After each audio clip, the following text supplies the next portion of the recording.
So, Yes! So, ano na lang? Oo, okay. Si ate. O, dito sa Oo, yan. Sige. Gawin mo Oo, TikTok na parang sa. ano lang to eh. TikToker, ano naman, Parang TikTok sa lang to hintay natin. Hindi ka nga, di tayo magkakasila. Ako si Jenny, hindi ako naghahanap. Meron na. Nag-desisyon ako mag-isa. Talaga. Sige ba, sige. Malayo siya eh, single. Anak. Complicated. May anak na ako tatlo.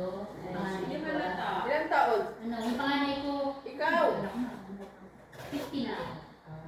Sino? Singko. 25 ba yung panganay ko, engineer na. Oh! Tapos yung pangalawa kong lalaki, graduate na next year. Wow. Tapos yung bunso ko, first year college. Congrats. Hindi yung na lang na. Meron pa lang Wala na akong balang mag-asawa. Kahit okay. Pasama-sama na lang sa dito. Yes, okay. Ang Si Jen, ano? Ay, isa siyang TikTokers. Oh, really? Sige. Ano ba ang mga expectation natin sa retreat na ito? Hindi ba alam? Okay. Tingnan natin, di ba? Sige. Pikilig ako. Oh, kikinig na. Sige, salamat, Jen. Next na si Ate Esme.